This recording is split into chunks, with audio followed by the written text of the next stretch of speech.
कहानी की शुरुआत में हम कई सारे जोम्बी को देखते हैं जो कि एक एयरपोर्ट पर घूम रहे थे। यहाँ एक जोम्बी सफाई कर रहा था। देखने से ऐसा लग रहा होता है कि इन जोम्बी को किसी ने यहाँ पर काम पर रखा है। सारे जोम्बी कुछ ना कुछ इंसानों वाले काम कर रहे थे, लेकिन असल में ये सभी जोम्बी थे जो कि इसी एयरपोर्ट पर रहते हैं, और जब इन्हें भूख लगती है तो ये सारे जोम्बी इंसानों को खाने के लिए शहर की तरफ चले जाते हैं। यही एक शहर था जहाँ नॉर्मल इंसान रहते थे। उन्होंने अपने आप को जोम्बी से बचाने के लिए शहर के चारों तरफ दीवारें बना दी होती हैं और वो इंसान वहाँ सुकून से रहते हैं। इस दुनिया में जोम्बी अपोकेलिप्स को शुरू हुए 8 साल बीत चुके हैं। अब इसके बाद हम एक लप्पू से जोम्बी को देखते हैं जो कि एयरपोर्ट पर टहल रहा था। वो याद करने की कोशिश कर रहा था कि वो जोम्बी कब बना। इस जोम्बी को अपना नाम भी याद नहीं होता। इसे सिर्फ इतना ही याद था कि उसका नाम आर से शुरू होता है। अब आर अपने मन ही मन में खुद से बातें कर रहा था। ये जोम्बी जानता था कि वो लोग सिर्फ मुर्दा इंसान हैं जो कि अब जोम्बी बन चुके हैं। ये जोम्बी यानी कि आर इंसानों की तरह जीना चाहता था और उनसे बातें भी करना चाहता था, मगर जोम्बी होने की वजह से वो कुछ भी नहीं बोल पाता और रोजाना की तरह एयरपोर्ट पर टहल रहा था।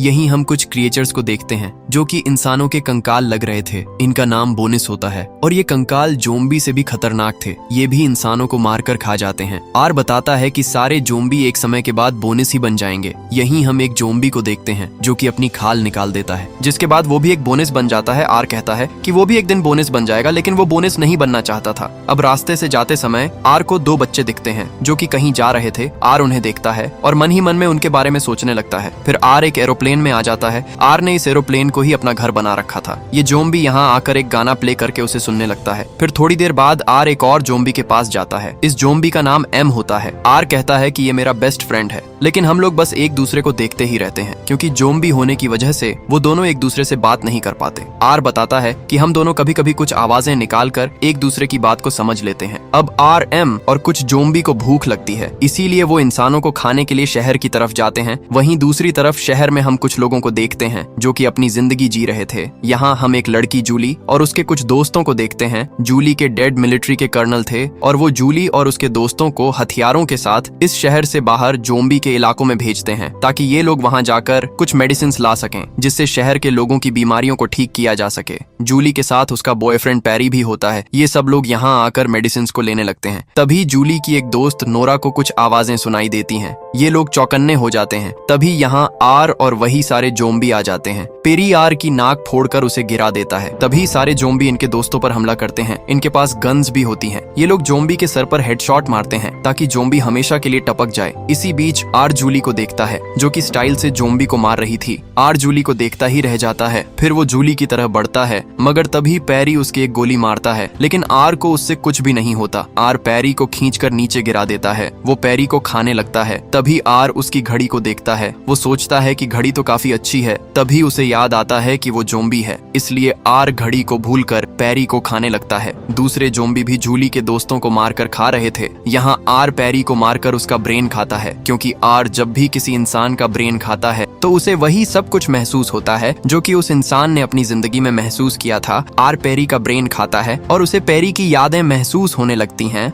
आर को पता चलता है कि पैरी और जूली काफी अच्छे दोस्त हैं। यहीं जूली जोम्बी से फाइट कर रही थी, लेकिन जब जूली को पैरी कहीं भी नहीं दिखता तो वो घबरा कर उसे ढूंढने लगती है। तभी उसकी गन की गोलियां खत्म हो जाती हैं। वो जोम्बी से बचती है। इसी दौरान आर उसे देखकर समझ जाता है कि जूली पैरी की गर्लफ्रेंड है और उसने उसके बॉयफ्रेंड को मार डाला है। आर पैरी से दूर हटकर जूली की तरफ बढ़ने लगता है। डरी हुई जूली आर की तरफ एक चाकू फेंक कर मारती है, लेकिन उससे आर को कुछ भी नहीं होता। आर जब जूली के पास जाता है तो वो उसे नहीं मारता, क्योंकि आर को पहली नजर में जूली से प्यार हो गया है। आर जूली को दूसरे जोम्बी से बचाने के लिए उसके ऊपर खून लगा देता है ताकि जूली से जोम्बी जैसी स्मेल आने लगे और बाकी जोम्बी उस पर हमला ना करें। अब आर जूली को अपने साथ ले जाने लगता है। जूली काफी डरी हुई होती है, इसलिए वो चुपचाप आर के साथ चल देती है। जूली की एक दोस्त नोरा यहाँ जिंदा बच गई होती है। वो छुपकर जूली को जाता हुआ देख लेती है। अब आर जूली को जोम्बी के इलाके में ले आता है। आर जूली को सारे जोम्बी से बचाते हुए अपने एरोप्लेन में लाता है। जूली बेचारी इस लप्पू से जोम्बी से डर कर एक तरफ बैठ जाती है। ये जोम्बी जूली से अपनी भाषा में कहता है कि मुझसे डरो मत, लेकिन जूली समझ रही होती है कि ये कह रहा है कि तू मेरा खाना है। जूली काफी डरी हुई होती है, इसी वजह से आर यहाँ से चला जाता है। जूली भागने की कोशिश करती है, लेकिन जब वो बाहर देखती है तो बाहर जोम्बी अपनी नाइट वॉक कर रहे होते हैं। जूली अब यहीं रुक जाती है। दूसरी तरफ आर जूली के बॉयफ्रेंड पैरी के ब्रेन को अपने पास छुपा कर ले आया था, मानो ब्रेन नहीं कोई चॉकलेट हो जिसे अब ये जोम्बी मजे से खाने लगता है। इसी के साथ आर को वही सब महसूस होता है जो पैरी ने महसूस किया था।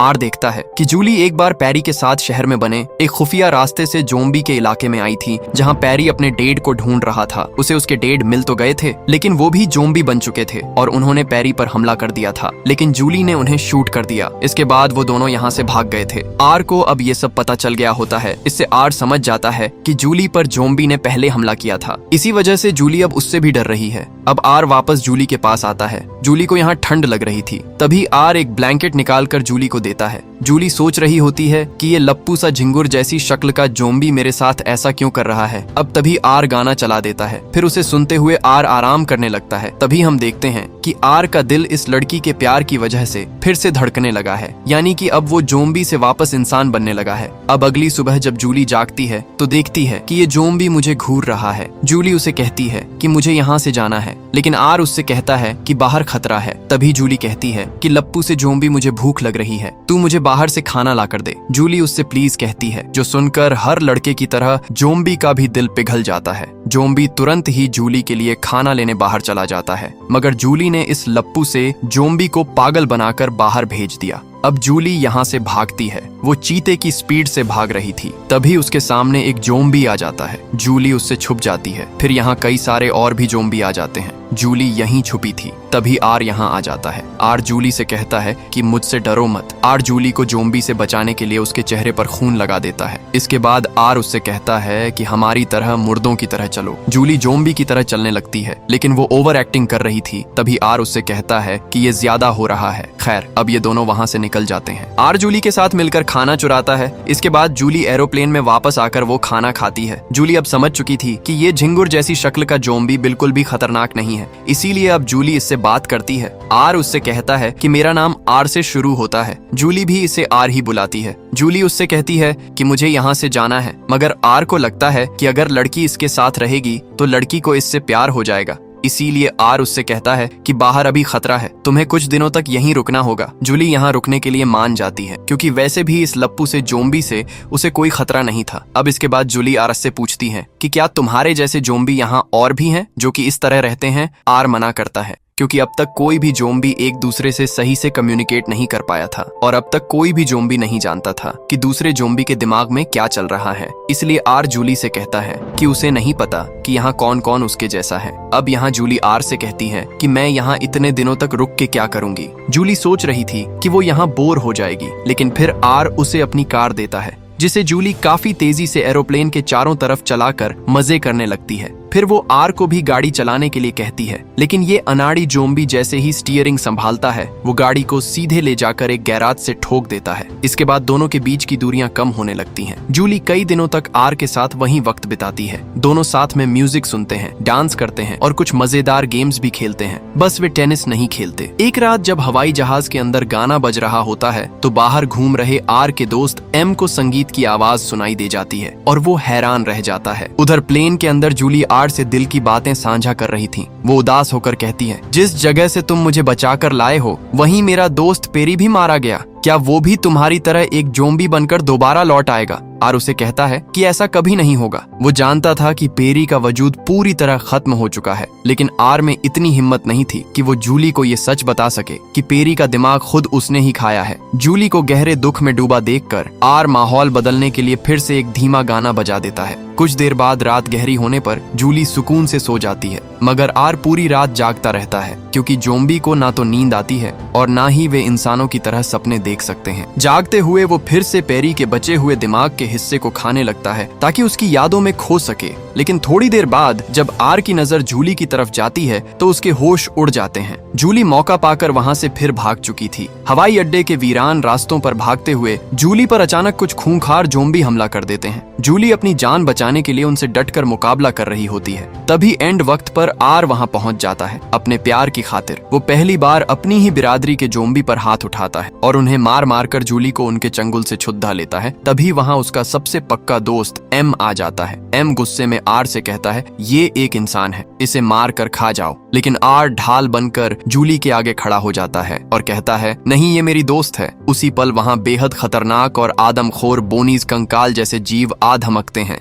बोनीज को देखकर ज़ोंबी भी खौफ खा जाते थे। खतरा बढ़ता देख आर जूली का हाथ पकड़कर वहां से तेजी से भागता है। वे दोनों एक जगह छिपकर अपनी जान बचाते हैं। लेकिन तभी वहां और भी कई बोनीज उन्हें चारों तरफ से घेर लेते हैं। दोनों की मौत पक्की थी। तभी अचानक एम एक गाड़ी लेकर आता है और अपनी रफ्तार से उन बोनीज को कुचलकर उड़ा देता है। एम अपनी दोस्ती निभाते हुए उन दोनों की मदद करता है और वे तीनों भागकर अपनी मुख्य गाड़ी के पास पहुंच जाते हैं। मगर तभी वहां सामान्य ज़ोंबी का एक बहुत बड़ा झुंड इकट्ठा हो जाता है और उन्हें घेर लेता है। मुसीबत की इस घड़ी में आर आगे बढ़ता है और सबके सामने जूली का हाथ अपने हाथों में थाम लेता है। एक ज़ोंबी को इंसान के प्रति इतनी हमदर्दी और प्यार दिखाते देख बाकी ज़ोंबी के ठंडे दिलों में भी कुछ हलचल होती है। वे हैरान रह जाते हैं और पीछे हटकर उन दोनों को जाने का रास्ता दे देते हैं। आर और जूली तुरंत गाड़ी में बैठकर वहां से सुरक्षित निकल जाते हैं। लेकिन दूर खड़े खूंखार बोनीज नफरत भरी निगाहों से सिर्फ उन्हें ही जाते हुए देख रहे थे। सफर के दौरान रात में अचानक तेज बारिश शुरू हो जाती है। आर तो एक ज़ोंबी था, इसलिए उसे ठंडे मौसम या बारिश से कोई फर्क नहीं पड़ रहा था। लेकिन इंसानी जिस्म होने के कारण जूली ठंड से बुरी तरह कांपने लगती है। वे गाड़ी रोककर पास के एक सुनसान और खाली पड़े वीरान घर में शरण लेते हैं। घर के अंदर ढूंढते हुए जूली को एक पुराना कैमरा मिलता है। वो मुस्कुराते हुए आर को वो कैमरा दिखाती है और अचानक उसकी एक तस्वीर खींच लेती है। फिर वो कैमरे को आर की तरफ बढ़ाते हुए कहती है कि अब वो भी उसकी एक फोटो ले। इस प्यारे और खूबसूरत पल को जीने के बाद वे दोनों आराम करने के लिए घर की ऊपरी मंजिल की तरफ चले जाते हैं। वहीं दूसरी तरफ आर का दोस्त एम अपनी तलाश के दौरान एक पुरानी तस्वीर देखता है। उस फोटो में एक लड़का और एक लड़की बेहद प्यार से एक दूसरे का हाथ थामे खड़े थे। उस तस्वीर को देखते ही एम के ठंडे पड़ चुके सीने में अजीब सी बेचैनी होती है और उसके दिमाग में धुंधली पड़ चुकी अपनी पुरानी यादें ताजा होने लगती हैं। धीरे धीरे वहां बाकी सारे ज़ोंबी भी इकट्ठा हो जाते हैं और अचरज से उस फोटो को निहारने लगते हैं। इस एहसास और इंसानी जज्बात को देखते ही उन सभी ज़ोंबी के दिल सालों बाद फिर से धड़कने लगते हैं। ये इस बात का साफ इशारा था कि आर और जूली के प्यार का असर अब पूरी ज़ोंबी बिरादरी पर हो रहा था और वे सब भी वापस इंसान बनने की राह पर चल पड़े थे। मगर तभी वहां खूंखार बोनीजा आ धमकते हैं। वे आर और जूली की जान के प्यासे थे और उन्हें ढूंढ रहे थे। अपने बदले हुए जज्बात के कारण अब बाकी सारे ज़ोंबी उन दोनों को बोनीज के कहर से बचाने के लिए उनकी तलाश में निकल पड़ते हैं। उधर आर और जूली उसी वीरान घर की ऊपरी मंजिल पर समय बिता रहे थे। तभी जूली की नजर खिड़की से बाहर जाती है, जहां उसके कर्नल डैड कई सारे हथियारों से लैस सैनिकों के साथ उसे ढूंढते हुए वहां पहुंच चुके थे। जूली उनके सामने जाने के बजाय खुद को छिपा लेती है। वो अच्छी तरह जानती थी कि अगर उसके डैड ने आर को देख लिया तो वे बिना एक पल गवाए उसके सिर पर हेडशॉट मारकर उसे वहीं ढेर कर देंगे, क्योंकि आर ने कई बार अपनी जान पर खेलकर जूली को बचाया था। इसलिए जूली अब उसे किसी भी कीमत पर चोट नहीं पहुंचने देना चाहती थी। जब उसके डैड वहां से सेना लेकर आगे बढ़ जाते हैं तब जूली कमरे में आकर बेड पर लेट जाती है। वो रात के सन्नाटे में आर से बातें करते हुए पूछती है, तुम तो इंसानों का मांस खाते हो, फिर तुमने मुझे नुकसान क्यों नहीं पहुंचाया, मुझे क्यों नहीं खाया। जूली अब पूरी तरह समझ चुकी थी कि ये ज़ोंबी दिल का बेहद साफ और अच्छा है। जैसे ही जूली उसकी तारीफ करती है, आर के दिल पर पछतावे का बोझ बढ़ जाता है। वो गहरी सांस लेकर जूली को सच बताने का फैसला करता है। वो उसे बताता है कि पेरी को उसने ही मारा था और सबूत के तौर पर वो जूली को पेरी की वही घड़ी दिखाता है। घड़ी देखते ही जूली की आंखें भर आती हैं और वो बेहद भावुक हो जाती है। मगर वो खुद को संभालते हुए कहती है कि वो ये बात पहले से ही जानती थी, क्योंकि पेरी का दिमाग खाते वक्त आर के बर्ताव से उसे अंदाजा हो गया था। इसके बाद जूली भारी मन से वहीं सो जाती है। आर को भी जूली को दुख पहुंचाने का बेहद अफसोस हो रहा होता है, लेकिन इस रात एक और चमत्कार होता है। जूली के करीब होने और सच कह देने के बाद आर को भी नींद आ जाती है और वो सो जाता है। नींद में आर एक खूबसूरत सपना देखता है। ज़ोंबी का सपना देखना इस बात की गवाही था कि वो अंदर से पूरी तरह इंसान बन चुका था। बस अब उसे बाहरी दुनिया के सामने खुद को साबित करना था। अगली सुबह जब आर की नींद टूटती है तो वो देखता है कि जूली वहां से जा चुकी है। वो अकेला और उदास होकर वापस अपने जोम्बी साथियों की तरफ लौटने लगता है। उधर जूली भागते हुए इंसानी शहर के मुख्य दरवाजे के पास पहुंच चुकी थी। वहां तैनात सुरक्षा कर्मी उसे सीधे अंदर जाने से रोक देते हैं और कड़ी चेकिंग करते हैं कि कहीं वो संक्रमित तो नहीं है। जांच में जूली बिल्कुल ठीक पाई जाती है। तभी वहां उसके डैड भी आ जाते हैं और जूली सुरक्षित अपने शहर के अंदर दाखिल हो जाती है। दूसरी तरफ जब आर अपने साथियों से मिलता है तो उसे एक बड़ी खुशखबरी मिलती है। एम और बाकी साथी उसे बताते हैं कि वे सब भी अब धीरे धीरे ठीक हो रहे हैं और उनके दिल धड़कने लगे हैं। साथ ही एम उसे आगाह करता है कि सारे बोनीज मिलकर इंसानों के शहर पर एक बड़ा और जानलेवा हमला करने की साजिश रच रहे हैं और वे तुम दोनों को ही ढूंढ रहे हैं। ये सुनकर आर समझ जाता है कि अब समय बेहद कम है। वो सोचता है कि जोम्बी के सुधरने की ये बात इंसानों तक पहुंचानी बेहद जरूरी है ताकि दोनों नस्लों को बचाया जा सके। वो बाकी जोम्बी से मदद मांगता है। सारे जोम्बी साथी मिलकर बोनीज का रास्ता रोकते हैं और आर को वहां से सुरक्षित निकाल देते हैं। आर उसी खुफिया और पुराने रास्ते से शहर के अंदर घुस जाता है जहां से कभी पैरी और जूली आए थे। शहर में पहुंचकर वो चारों तरफ जूली को ढूंढने लगता है। उसी समय जूली अपने घर के कमरे में बैठी अपनी सबसे पक्की सहेली नोरा से दिल की बातें कर रही थी। जूली उसे आर के बारे में बताते हुए कहती है वो लड़का दिखने में भले ही जोम्बी था लेकिन उसकी हरकतें और उसका दिल बिल्कुल इंसानों जैसा था। मैं उसे बहुत मिस कर रही हूँ। ये सुनकर नोरा शरारत भरी मुस्कान के साथ कहती है कहीं तुम्हें उस सीधे साधे जोम्बी से प्यार तो नहीं हो गया। ये सुनकर दोनों सहेलियां हंसने लगती हैं और फिर नोरा वहां से चली जाती है। नोरा के जाने के बाद जूली बालकनी में आकर आर की यादों में खोई हुई थी कि तभी उसकी नजर नीचे पड़ती है। नीचे गली में आर खड़ा था। उसे वहां देखकर जूली के होश उड़ जाते हैं। वो भागकर नीचे आती है और घबराते हुए कहती है तुम्हें यहाँ बिल्कुल नहीं आना चाहिए था। अगर किसी सैनिक ने तुम्हें देख लिया तो वो सीधे तुम्हारे सिर पर गोली दाग देगा। तभी वहां नोरा भी आ जाती है और एक जिंदा जोम्बी को शहर के अंदर देखकर चौंक जाती है। खतरा भांपकर वे दोनों फुर्ती से आर को घर के अंदर छिपा लेती हैं। नोरा अंदर आते ही आर से पूछताछ करने लगती है। बातचीत के दौरान नोरा और जूली गौर करती हैं कि आर के चलने, बोलने और बर्ताव में अब जोम्बी वाली कोई भी अजीब बात नहीं बची थी। वो काफी हद तक सामान्य हो चुका था। जूली उससे पूछती है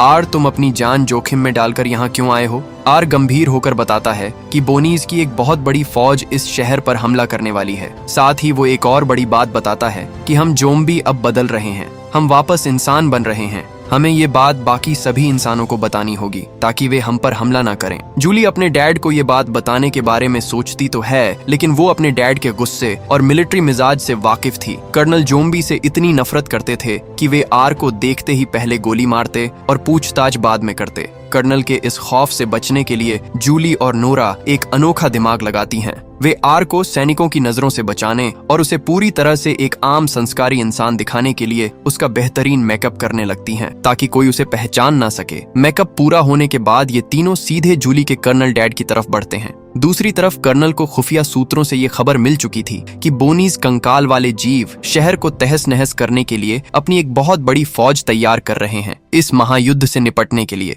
कर्नल भी मुस्तैदी से अपने सैनिकों की टुकड़ियों को जंग के लिए तैयार कर रहे होते हैं। जूली पहले अकेले अपने डैड के पास जाती है और वहां के हालातों का जायजा लेती है। कर्नल उसे देखते ही गंभीर आवाज में कहते हैं जूली, बोनीज हम पर धावा बोलने के लिए पूरी सेना इकट्ठा कर रहे हैं। यहाँ रुकना मौत को दावत देना है। तुम तुरंत वापस घर जाओ। वे उसे अपनी सुरक्षा के लिए घर में रखी बंदूक निकालने को कहते हैं लेकिन जूली पलट कर जवाब देती है कि वो हथियार पहले ही अपने पास रख चुकी है। इसके बाद जूली अपने डैड को थोड़ा किनारे ले जाती है और धीरे से कहती है डैड, बाहर की दुनिया में एक बहुत बड़ा चमत्कार हुआ है। जोम्बी अब वापस इंसान बन रहे हैं। कर्नल उसकी इस अजीब बात पर रत्ती भर भी भरोसा नहीं करते। अपने डैड को यकीन दिलाने के लिए जूली इशारा करती है और आर उनके सामने आ जाता है। आर खुद कबूल करता है कि वो एक जोम्बी है लेकिन अब वो पूरी तरह बदल चुका है। जूली भी उसकी बात का समर्थन करती है मगर नफरत की आग में जल रहे कर्नल बिना कुछ सोचे समझे अपनी लोडेड बंदूक सीधे आर के सिर पर तान देते हैं। एंड वक्त पर जूली की निडर सहेली नोरा पीछे से आकर खुद कर्नल पर गन पॉइंट ले लेती है। वो कर्नल को रोकती है और जूली आर को तुरंत वहां से भाग जाने को कहती है। दोनों बिना समय गंवाए वहां से भाग निकलते हैं और सुरक्षित रास्ते से वापस जोम्बी के इलाके में पहुंच जाते हैं जहां एम और बाकी जोम्बी का पूरा झुंड बेसब्री से उनका इंतजार कर रहा था। एम टूटे फूटे शब्दों में जूली को समझाता है कि उनके भीतर इंसानी जज्बात लौट रहे हैं। तभी अचानक इंसानी मांस के भूखे बोनीज जूली की गंध सूंघते हुए वहां हमला कर देते हैं। इस बार एक अनोखा नजारा देखने को मिलता है। जूली को बचाने के लिए बाकी सारे जोम्बी उन खूंखार बोनीज से सीधे भिड़ जाते हैं और उनके बीच भयंकर लड़ाई शुरू हो जाती है। आर जूली की हिफाजत के लिए उसका हाथ पकड़ दच कर सुरक्षित जगह की तरफ भागता है। इसी बीच कर्नल की फौज भी जोम्बी के इलाके में दाखिल हो चुकी थी, लेकिन जब इंसानी सैनिक वहां का नजारा देखते हैं तो वे पूरी तरह चकरा जाते हैं। वे समझ नहीं पा रहे थे कि आखिर जोम्बी और बोनीज आपस में क्यों लड़ियच रहे हैं और उन्हें किस पर गोली चलानी चाहिए। तभी कुछ बोनीज सैनिकों पर पीछे से हमला करते हैं, मगर एंड मौके पर एक जोम्बी आकर उन सैनिकों की जान बचा लेता है और इंसानों की तरफ दोस्ती का हाथ बढ़ाता है। ये देखकर सैनिकों का भ्रम दूर हो जाता है और इंसानी फौज और जोम्बी मिलकर साझा दुश्मन बोनीज का सफाया करने लगते हैं। वायरलेस पर सैनिक कर्नल को जानकारी देते हैं कि जोम्बी दुश्मनों को मारने में हमारा साथ दे रहे हैं, जिसे सुनकर कर्नल दंग रह जाते हैं। दूसरी तरफ आर और जूली लगातार दौड़ रहे थे। रास्ते में आने वाले कुछ बोनीज को वे बड़ी बहादुरी से ढेर भी करते हैं, लेकिन अचानक उनके आगे बढ़ने का रास्ता खत्म हो जाता है। सामने एक बहुत गहरी खाई थी जिसके नीचे सिर्फ पानी था और पीछे से बोनीज का झुंड तेजी से उनकी तरफ बढ़ रहा था। कोई और रास्ता ना देखकर आर जूली को अपने सीने से मजबूती से लगाता है और उस गहरी खाई से नीचे पानी में कूद जाता है। वे दोनों बोनीज के चंगुल से तो बच जाते हैं, लेकिन बेजान शरीर होने के कारण आर पानी में गहराई से डूबने लगता है। जूली हिम्मत दिखाकर पानी में गोता लगाती है और आर को सुरक्षित किनारे पर खींच लाती है। अब वे दोनों मौत के साए से कोसों दूर और बिल्कुल सुरक्षित थे। आर की इस बेपनाह मोहब्बत और बार बार जान बचाने के जज्बे को देखकर अब जूली को भी उससे सच्चा प्यार हो चुका था। वो पूरी शिद्दत से आर को किस लेती है। इसी जादुई पल में एक अविश्वसनीय बदलाव होता है। जूली के सच्चे प्यार के स्पर्श से आर की आंखों का रंग पूरी तरह बदल जाता है और उसका मुर्दा जिस्म पूरी तरह एक जिंदा इंसान के रूप में तब्दील हो जाता है। तभी कर्नल अपनी सेना के साथ वहां पहुंचते हैं। वे आर को अब भी एक खतरा और जोम्बी समझकर उस पर सीधे गोली दाग देते हैं। गोली लगते ही आर दर्द से करा उठता है और उसके जख्म से लाल गर्म खून बहने लगता है, क्योंकि अब वो जोम्बी नहीं बल्कि एक आम इंसान बन चुका था। कर्नल दोबारा बंदूक तानते हैं, लेकिन जूली ढाल बनकर खड़ी हो जाती है और उनके बहते हुए लाल खून को दिखाकर चीखती है, डैड रुक जाइए, देखिए इसके जिस्म से लाल खून निकल रहा है, ये कोई जोम्बी नहीं है। बहते खून को देखकर आखिरकार कर्नल को भी यकीन हो जाता है कि जोम्बी अब पूरी तरह बदल चुके हैं। वे तुरंत आर के इलाज के लिए उसे अपने साथ शहर ले जाने का आदेश देते हैं। वहां मैदान में इंसानों और बदले हुए जोम्बी की संयुक्त ताकत के आगे बोनीज टिक नहीं पाते और सारे बोनीज का नामो निशान हमेशा के लिए मिटा दिया जाता है। अब कुछ समय बाद का एक बेहद खूबसूरत और शांतिपूर्ण दृश्य दिखाई देता है। इंसानों ने खुले दिल से सुधर चुके जोम्बी को अपनी बिरादरी में स्वीकार कर लिया था। अब दोनों प्रजातियां आपस में मिलजुल कर एक ही समाज का हिस्सा बन चुकी थीं। सदियों से नफरत और खौफ का प्रतीक बनी उस ऊंची और मजबूत इंसानी दीवार को भी हमेशा के लिए गिरा दिया जाता है। आर, जिसे अब उसकी पूरी इंसानियत वापस मिल चुकी थी, खुशी खुशी जूली के साथ एक नई जिंदगी की शुरुआत करता है। उसे इस बात का गहरा एहसास हो चुका था कि सच्चा प्यार दुनिया की सबसे बड़ी ताकत है, जो किसी भी मुर्दा दिल में दोबारा जान फूंक सकता है और किसी को भी पूरी तरह बदल सकता है। और इसी सीन के साथ ये कहानी यहीं पर खत्म हो जाती है। दोस्तों, आपको वीडियो कैसी लगी लाइक और कमेंट करके जरूर बताना। वेल, मिलते हैं अगली शानदार वीडियो में। तब तक के लिए सब्सक्राइब बटन दबा दो।